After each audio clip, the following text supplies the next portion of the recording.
What is going on, Jet fans, and welcome to another episode of the Jets Ward. I am your host, Ryan Ward, and I'm so excited to be back with you guys today. I got a fun one for you. But before we get into it, if you have been here before, thank you so much for coming back. I always love having you guys in the Jets Ward with me.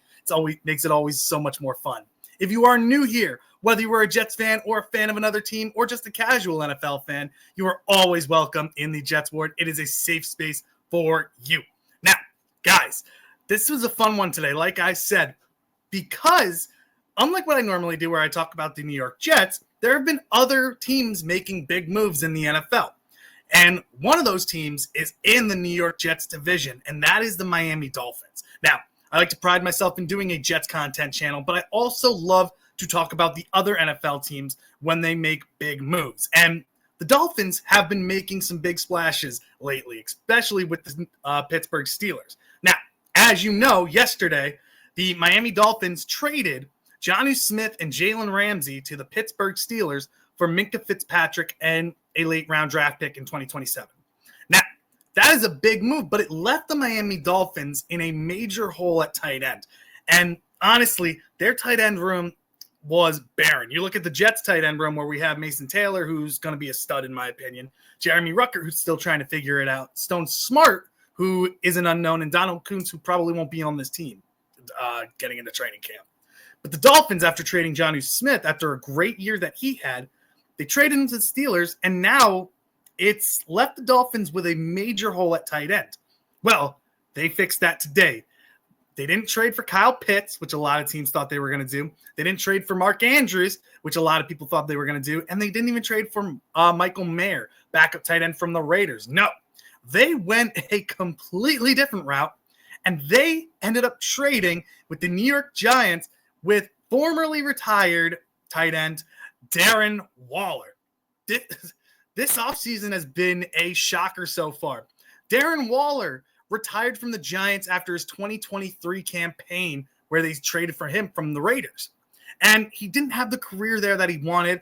Ended up retiring early because he wasn't happy with how the Giants were using him. He even went on to a radio show and talked about how he was put in at fullback and knew that at that point that's when he wanted to retire. So he ended up retiring and going into a career in rap where he seemed pretty successful. He had a song drop recently.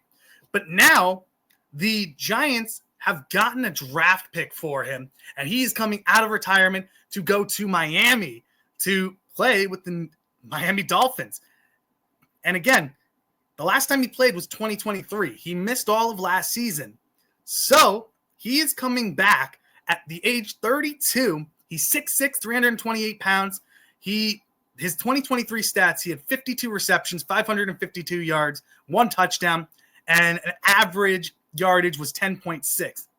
Darren Waller was looked at when he was a Raider as being a top 5 tight end. The issue with him was he could never stay healthy. That was the biggest thing. He had all the talent in the world. He is not much of a blocker, but he is a very good receiving threat. He could be a bigger slot. He could run the seam really well. He was very quick for his size. He is somebody who can be a matchup nightmare.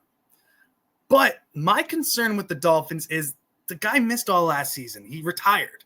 And when he was with the Giants, it wasn't great. He missed some games. He didn't play to his ability. There were a lot of issues going on. And he's 32 now. He's not getting any younger. So the Dolphins needed to fill this hole. I thought they should have went with more of like a Kyle Pitts, who is a younger version, rumors came out that the Dolphins saw Kyle Pitts as a smaller or a younger version of Jonnu Smith. And they even saw Jonnu Smith, his breakout season, coming about because of Tua and McDaniels as the head coach.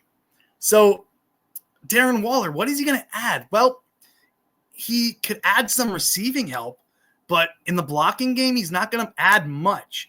And I think this is a downgrade for the Miami Dolphins. I thought they should have kept Jonnu for one more year, or they should have gotten Pat Freiermuth back from the Steelers.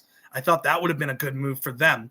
They did get Minkah, which was great, but Pat Freiermuth, I think, is still a great tight end who can block and could have helped them. Or Darnell Washington from the Steelers, who I think is a very underrated piece as well. But big news for the Dolphins. They get a starting tight end. Let's see what Darren Waller can do. And again, guys, that is all I have for you today. Let me know what you guys think down in the comments. Did the Dolphins hit by getting Darren Waller? Or do you think this is just a big miss by the Miami Dolphins? Let me know what you guys think down in the comments. And again, thank you so much for joining me in the Jets